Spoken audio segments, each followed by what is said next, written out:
Yeah, we back. Now today, we're going to talk about why do black leaders sell out? Let's get into it. Now, as we already know, we don't even have to waste too much time. We already know 9 times out of 10, 10 times out of 10, any black person in a position of power, meaning head of state, meaning any position that represents the United States government in particular, basically any black person appointed to any political position that represents a powerful Western nation, including Canada, the UK, France, etc. I believe the Governor General of Canada not too long ago was a Haitian female. But like I said, she did not do anything to strengthen the economy or the political structure of Haiti because she represents the Canadian government and she was married to a French white man. So of course these Western nations know exactly who to pick to appoint to positions of power. They know who's not going to shake the table or rock the boat. They know. They do background checks on you front and back, side to side, inside and out. They know how you come in before you even walk into the door. And the same exact thing goes for these quote unquote puppet leaders who are appointed to be the head of state for foreign nations, especially the United States, who is famous for appointing puppets to protect its interests overseas. For example, the picture that we have on the screen right now, to the left, a man by the name of Brian A. Nichols, the Assistant Secretary of State for Western Hemisphere Affairs. He previously served as the United States Ambassador to Peru, appointed by Obama, as well as the U.S. Ambassador to Zimbabwe from 2018 to 2021. To the right, we got Ariel Henry, 71-year-old neurosurgeon, currently serving as the Prime Minister of Haiti, appointed and backed by the international community. And as we know, if you watched my video the other day called Foreign Powers Getting Ready to Invade Haiti Again,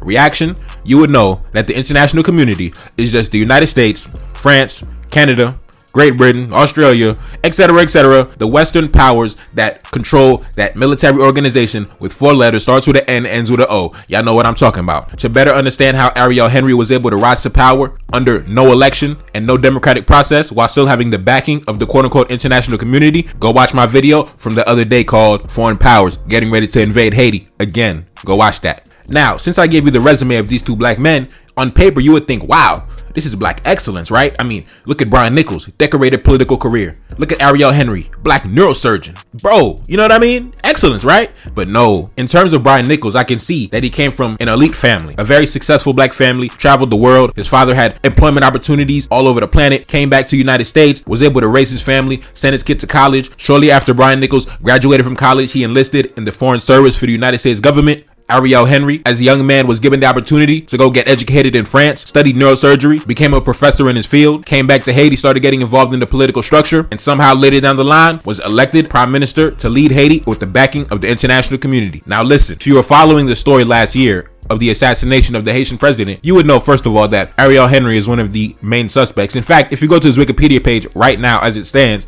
it says that he became involved in a controversy due to his refusal to cooperate with authorities over his links with Joseph Felix Badjo, one of the suspects accused of orchestrating the assassination of President Jovenel Moise. So, as we know, this is a shady character, and this is a shady character with the backing of powerful men, with the backing of the quote-unquote international community. Why? Because he's protecting the interests of the international community and those who are connected with them, specifically the powerful oligarch families in Haiti, who, as we know, they aren't even black men. All right, these are men from all different foreign nations, from the Middle East, from Europe, French descendants. These are not black African men. These are not sons of the soil, but they are the ones who control the economy and have powerful friends in Washington, meaning they fund the campaigns of many American politicians by the millions and millions because they get their money at such high speeds it doesn't even make sense. So I'm telling you, they are basically Teflon and untouchable as they move throughout the world. Most of these men should be serving quadruple life sentences, but if you've been following my channel for a while, you understand my mentality. This world, this planet is controlled by 3 things, mainly 2, money and violence. Anything less than that really doesn't interest me. When I see people protesting, marching, doing cardio in the street, exercising, I'm not interested. Right now in Haiti, there's protests on protests, protests on protests. People in the street, oh, they making noise. They got music playing. They filling the streets. Oh, they protesting. They chanting. Everyone got their phones out. They got their cardboard signs out. Down with the prime minister. Down with the prime minister. Listen, if you want to make things shake, if you want to make things happen, you got to have a big bag of money or you got to have a large standing army. Anything less than that, then you're basically just asking in a polite, aggressive way. You're not really trying to force their hand, force your issue. I've never been a fan of these things because I know how the real powerful men of the planet are moving. They are making their money talk for them. They paying off politicians. They paying off gang chiefs. They paying off street dudes. They paying off police and pilots and everything in between. Because listen, that is what controls the planet. That is what makes the world go round. Money and violence, bro. Period. Point blank. And as Haitians, we should already know that. I mean, Jesus Christ, I cannot stand to see y'all out here just wasting y'all time, man. Y'all know what to do. Y'all know what to do. 2, y'all know where to go. All right. Anything less than that, y'all wasting your time and everybody else's time. Even these quote unquote gang wars in Haiti, it all goes back to money and violence. Each gang is controlled by one of the elite families. Each gang has connections to an elite businessman within the country or a certain politician who is connected to one of the elite families within the country. And these quote unquote gangs were created and armed and funded to either protect the business interests of a particular family or a particular business group, or to cut out a competitor. The same thing that the United States does when they put different military bases or they mobilize troops and station them in different locations around the world. Why? Because we got to protect our business interests. So these guys, these multi-billionaire dudes who are involved in various industries, including the import of gasoline. So when you see things like, oh, the gangs are blockading the fuel terminal, that is because it's these high rank elite business families that are competing with each other, and they're doing it by underhanded means, by mobilizing gangs to go blockade that terminal so my competitor can't eat, so my competitor can't make profit. That is what's going on. So when you see things like, oh, the government is calling for foreign intervention because the gangs are blockading the fuel terminal, that is nothing more than someone within the elite families giving a call to Washington because his competitor mobilized the gangs against him to blockade his port. A lot of these ports are privately owned as well, to blockade his port where the fuel is coming through so he can't eat. So someone made a call to Washington to get foreign boots on the ground because they got their own little internal business beef going on, and they're taking it to the streets. Remember what I said, a lot of these guys in these elite families, they pay off politicians, meaning they fund their campaigns by the millions. So it's no surprise that they know where the guns are coming from. The Biden administration knows who controls the ports. They know who's importing the guns. They know who's transporting the guns. They know these gang wars are nothing more than powerful businessmen trying to protect their business interests within the country because they make like $50 million a damn month. But these same businessmen are also connected to corporations down in the United States, and they make a lot of money together. They're business partners. They make millions together. They all eat. They fund their campaigns, and in turn, the U.S. government decides to look away. And when I say fund campaigns, I mean at all levels, from the local level all the way to the head of state. They fund their campaigns by the millions. They make friends in Washington. These are intelligent businessmen that know how to move, and they know how to negotiate, and they know how to strengthen and protect their power. All jokes aside, black men, you could learn a lot. We could learn a lot. Sometimes I feel like us as a group of people, we are just so focused on things such as morality and equality and making sure everybody's safe and well taken care of, when in reality, everybody is looking to protect their own interests. And black man, you should do the same. Stop letting everybody trample all over you. Stop letting everybody walk all over your interests and take your interests for granted and not respect what you want to do, because everybody else, they're not playing around. But let's get back into it.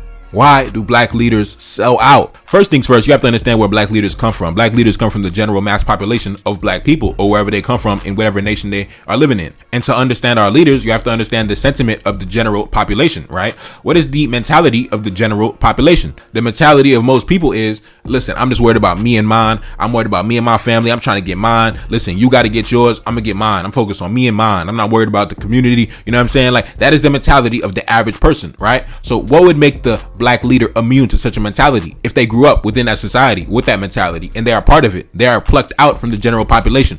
Why would they be different? If they are corrupt, that is because they come from a corrupt environment. If they are selfish, that is because they come from a selfish environment. They don't come from cultures where people are focused on the collective betterment of their people. Even that is rare among us. Like when you find that one person that's conscious and is really focused on really bringing their people to a better state, that is not really common, right? The average person is, listen, I'm focused on me and mine. I'm trying to get mine. I'm trying to focus on my own money. You know what I mean? Like, that is the mentality. So when the black leader gets into position, why do you think that he would be immune to such a mentality when he is in the position of power, when he is in the seat? You shouldn't be surprised by any of that, because the majority of us are no different than the quote unquote black leaders. You know, we go work for the white companies. We do the bidding of the white companies. We make sure the white company gets richer and more powerful. And then to rationalize it, we say, man, I got my money. You know what I'm saying? I got mine. You know what I mean? It is what it is. You know, I gave them like 10, 15 years of my life, but I got mine. I got my bread. So when you see the black leaders get into position and they steal the money, they sell out, they do the bidding of foreign powers, they do the bidding of white nations, it's no different from the mass population of which they came from. We got to be honest. We do not raise our children. We do not currently. You could blame it on whatever you want. You could blame it on slavery. You could blame it on colonization. You could blame it on brainwashing, indoctrination. Either way it goes, our cultures around the world are not raising our children up in a way to where the focus is on the collective betterment of our people. The focus is on integration, getting involved with whatever the West got going on, trying to follow the West, follow behind the West, dress like the West, get educated like the West, work in the West. That is what it's about. So when the leaders get into positions of power, why are we surprised when they do the bidding of the West, when they want to integrate with the West, when they want to get in bed with the West? And then we have to factor in the cost for going against the grain, the cost for going against the system. Are they really willing to risk their life? They see that most of us are not willing to risk a day off from work. We're not willing to risk our paychecks. We're definitely not willing to risk our lives. So in their mind, they're like, why would I risk my life? Why would I risk my family? Why would I go through what all the legendary revolutionaries had to go through? All the stress, all the pain, all the anxiety. For what? Because even if they take me out, if they assassinate me, are they going to rise up for me? Are they going to get revenge for me? Is the whole nation going to rise up for me and demand vengeance and justice for me? No, they're not. They're not. We got to be honest. They're not. We can look each time a legendary black man dropped. They got him. They captured him. They assassinated him. They took him away. Did we rise up? Did we demand justice? Did we demand vengeance? Did we demand payback? No, we did not. We pretty much just kept it moving. They put him in the dirt. They put him in the ground. And then we just turned the page on him. End of his chapter. And we just kept moving forward. So they know this. If they study history. So we have to understand why black leaders sell out. So we have to build our black leaders from the ground up from day one, when they're young men and women, when they're young boys and girls, bring them up to a mentality and build a culture to where the focus is on the betterment of your people around the world. There are certain groups, I'm not going to name them here, but y'all know there are certain groups, they raise their children in a way to where the collective betterment and the prosperity of their people is something that is important to them and they want to maintain. We do not think like that. We are what they call rugged individualists. Everything is about me. I got to get mine for me and mine, me and my family. So when we look at these sellout leaders, these corrupt leaders, we always ask ourselves, wow, look, he just stole the money, bought a big mansion for his family, sent his kid to private school, gave his daughter a brand new Benz. And then we like, wow, why would he do that to his own people? He has the same mentality as all of us, man.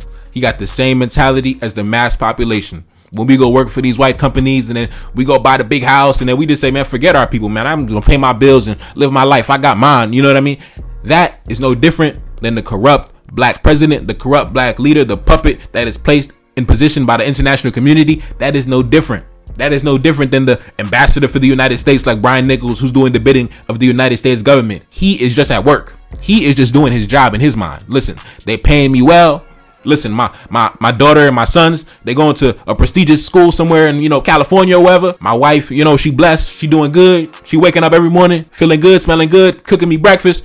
That is all he's worried about. He's not worried about y'all on the internet talking about, oh, he's a sellout. He's this and that. Man, listen, he look at his bank account every damn day and he don't hear what y'all be saying, because that is the mentality of most of us, man. We always rationalize it. Oh, but they got money though. Oh, but they got paid though. Listen, we know that on social media, people rationalize anything. Oh, but they got money though. But they got the bread though. But you just mad. You just mad. You just mad. You didn't get the money though. But look how rich they are though. Look how much money they got though. That is the mentality. So once we change that, then we can finally have black leaders. Then we can have leaders like the ones we had in the past. Leaders that are willing to die because they know somebody else is going to step into position and carry the torch. When Toussaint Louverture was captured and assassinated, he knew. He actually said it to the French officers. He said, listen, y'all could take me out. Y'all could take my life. Y'all could take my family's life. But I got like 300,000 people back there and they still ready for war and they still going to keep the flame burning. So it is what it is, bro. We know in the modern day, if somebody drops and gets his life taken for us, sacrifices himself for us, we are not going to keep the torch burning. We're not going to keep the flame burning. So a lot of these leaders are like, why am I going to put myself on the chopping block? Why? I could just stay here, feed my family, you know what I mean? Have my wife dressing the best, you know what I mean? Have a big mansion, 10-bedroom house. Like, I could just live good as a black man and just live in peace and live into the age of 85 and leave a big bag of money for my grandchildren. Why am I going to have to sacrifice myself for these folks? They're not going to rise up for me. They're not going to demand justice for me.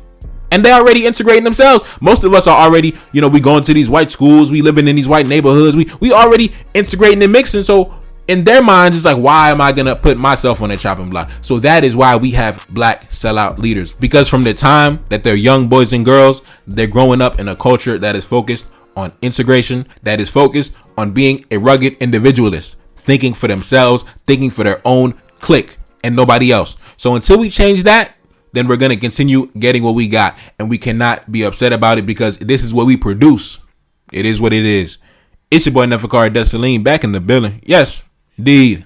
Gone. Peace. Oh man, before I even get out of here, let me provide a follow-up to the video I did the other day about the invasion of Haiti that is pretty much now underway. We got some official statements from the State Department and some new articles that came out since then. So let's give an update. This is coming from the State Department itself.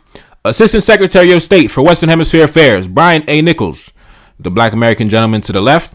Oh, also another thing too.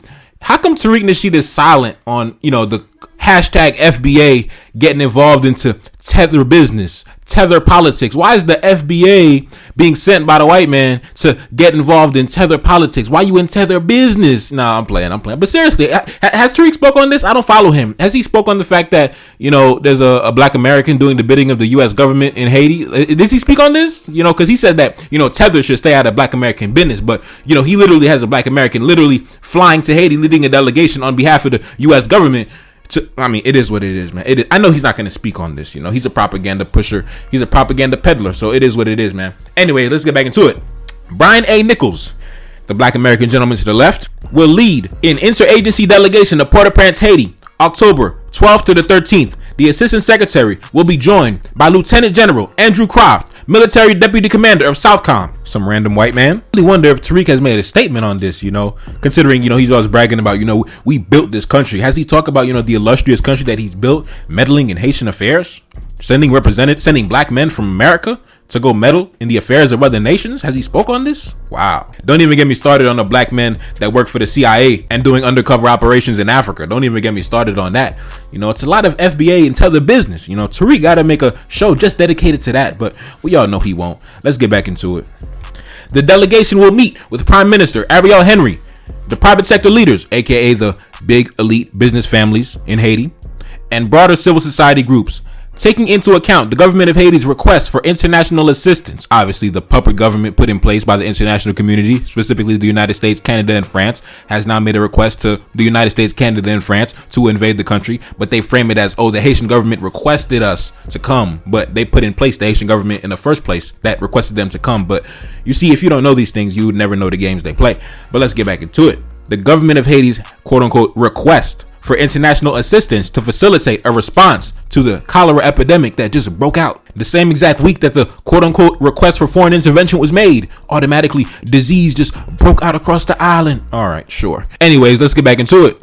The delegation will assess how the U.S. government can provide various forms of assistance and promote accountability for those responsible for criminal acts. How are they going to hold anyone accountable if they said that the delegation is going to meet with the quote-unquote private sector leaders, aka the powerful businessmen that control the economy? How are they going to hold them accountable if they're going to meet with them and get in bed with them and negotiate terms with them? And they fund your campaigns by the millions, and you are friends with them, and they go to your house and you go to their house and you send emails to each other, and you guys are the best buddies and you guys are business partners. Y'all make money with each other across the seas. Like, how are you going to hold them accountable when that's your man's? It is what it is. As an additional sign of resolve and support for the people of Haiti, the U.S. Coast Guard will deploy one of its major cutters, which is basically, a U.S. Coast Guard vessel is going to take control and penetrate Haitian seas. So basically, the invasion is underway. The delegation is being sent. The Coast Guard is taking control of the ports and the harbors, and it is what it is. As an additional sign of resolve, the people of Haiti, the U.S. Coast Guard will deploy one of its major cutters to patrol offshore Port-au-Prince at the request of the government of Haiti, which, like I said, was put in place by the State Department. So if you notice, they keep trying to place the blame and accountability back onto the Haitian government that they propped up and put in place. They keep saying, listen, we're just doing this at the request of the Haitian government. The Haitian government told us to do this. The Haitian government gave us the call. The Haitian government requested this. The Haitian government. But they put in place the Haitian government. But it's genius, man. Genius. But yes, the Haitian seas are currently being patrolled by the United States government. They have taken control of our waters. And yeah, so they pretty much control the ports at this point. So it's only a matter of time. They're currently in negotiations. The delegation was sent. I'll provide more updates on the way. Before we go, I have another article here from, I guess, the Miami Herald. Let's get into it. The U.S. Agency for International Development is deploying an elite disaster response team to Haiti as insecurity, gang violence, and the humanitarian situation worsens throughout the Caribbean nation, a U.S. official told McClatchy and the Miami Herald on Friday. The Disaster Assistance Response Team, also known as DART, is assessing needs and working closely with the U.S. Embassy, humanitarian partners, and the Haitian people to determine how to deliver assistance to the most vulnerable. Now, I don't know why they say they're working with the Haitian people. Who are the Haitian people? Like, the U.S. government is working with the Haitian people. Okay, who's the Haitian people? Like, who are they? Like, who are they? Did we elect these people that they're talking? Like, who are these people? It's always this like imaginary group of people behind the curtain. We working with the Haitian people. We with the Haitian people. We talking to the Haitian people. And okay, the Haitian people don't even know who they talking to. It is what it is, man. Haiti is embroiled in near anarchy as gangs continue to blockade the fuel terminal and choke off the roadways. Remember what I said. Someone within the powerful elite families gave the call to Washington because a competitor of theirs is blockading their terminal, blockading their ports, because this is how these guys compete with each other. They arm and fund these gangs to protect their business interests within the island. And meanwhile, these guys live overseas. They live in Miami. They live in New York. They live in France. They live in London. It's basically how back in the day when slavery was the order of the day, the major owners of the plantations, they would really live in France. They would live in different locations. They would live back home, you know what I mean? But they would have managers controlling their estates and their properties. And it's kind of like how it is today. These major families, a lot of them don't even have Haitian citizenship. A lot of them live outside the country, live in big mansions in Miami, you know what I mean? Big mansions in Europe, just living like kings all over the world, right? But they got their business operations running within the country. So yes, and like I said before, they are heavily connected in Washington, got powerful friends in politics in different countries, in France, Canada, Europe, all over the place, bro. These dudes are business giants, period, point blank. Some of the richest men in the Caribbean, some of the richest men in the world are the businessmen in Haiti. And these guys are not even black African men. They're not even black men. They're a bunch of Middle Eastern, Lebanese, Syrian, French descendants, a bunch of mixed mulatto, mixed breed type dudes, man. They're not black African men. But like I said, when you got money, when you can make your money talk, when you got street dudes on payroll, when you got powerful friends in Washington, Paris, London, Canada, you can do whatever you want. Like I said, black man, the world is controlled by money and violence. It's not controlled by morality. It's not controlled by respect. It's not controlled by politeness. It's not controlled by kindness. It's not controlled by Jesus Christ in heaven. It's not controlled by praying and being a good person. It's not controlled by the 10 commandments. It's controlled by money and violence. And if you Haitian, you should know that, because that is how you got your freedom, through money and violence. Now, let's get back into it. DARTs are typically reserved for severe humanitarian crisis and disaster responses. They are comprised of the government's most highly trained disaster response experts and are intended to expedite the assessment of needs and delivery of aid. Earlier this week, the Biden administration announced it would impose a visa restriction on individuals who are involved in gang activity and sent a major U.S. Coast Guard ship to monitor the Haitian capital. The United States also plans to push for a vote on Monday on a resolution at the UN Security Council that would establish a mechanism to impose international sanctions on gang leaders. Okay, so we're going to sanction the gang leaders, the gang chiefs that pretty much can't even leave their neighborhood like that. I mean, they never had plans to leave the country anyway. So they're not going to sanction the elite families, the elite businessmen, the elite entrepreneurs within Haiti, right? These guys, they're untouchable. They're never going to get sanctioned by nobody. But we're going to sanction the little guys. Remember how I told you how the investigation for the assassination of the Haitian president, nobody got arrested except some little low-level getaway drivers? Like, nobody really who was a big fish in the operation got arrested. You know, we're going to sanction the little gang leaders. We're not going to sanction the ones funding them, the ones who control the ports, the ones who deliver the weapons to them. Because like I said, these guys cannot leave their neighborhoods because they're at war with other factions. So they get these weapons and ammunition hand delivered into their hood, into their territory. But the people doing that, they're not going to get sanctioned. But the little gang leaders who never had plans to leave the country anyway, they're going to get sanctioned. I mean, listen, it is what it is, man. These people want to play in your face, play stupid with you. But, you know, they do that because we allow it. We tolerate it. And it's the same story in every black nation, everywhere you go. But with violence and disease worsening throughout the country, Haiti's government is asking for more. See, the Haitian government, they're the ones asking for it. They're doing it, even though they're being propped up by the international community. Haiti's government is asking for more, including an international rapid response force that can break the gang blockades of the fuel ports. Listen, to break the gang blockade, all you have to do is just get in contact with whoever is the big oligarch that is in charge of that gang that is blockading the terminal. All he has to do is make one call to the gang chief that he has on payroll and then tell him to stop blockading the terminal. and then it's going to be unblocked. Business families are having their own little war inside the country. It's no different than when two countries are at war and then they send their navy to go blockade the other one's ports. It's the same thing. They're blockading each other's ports. They're blockading each other's routes so they can dominate that sector. And the U.S. government knows this. They know it. They know it, but they can't clamp down on them because these guys are their friends. Like, these guys are their buddies going back decades and decades. Like, they're like real day one homies. So they're not going to go clamp down and put their own friends in jail. So it is what it is, man. Life revolves around money and politics, money and violence. It is what it is, man. Black man, you got to understand this. And the day you understand this is the day you understand how to play the game. Because right now, you're not playing the game right. You're still looking for equality. You're still looking for equity. You're still looking for fairness and justice and morality. And everybody else is trying to stack the money high. And listen, let's get back into it. The UN Security General has called for international intervention to establish a humanitarian corridor. But so far, no country has expressed interest in sending military forces. Okay. We'll see. Anyways, listen, it's your boy Neferkari Desaline. This is an update.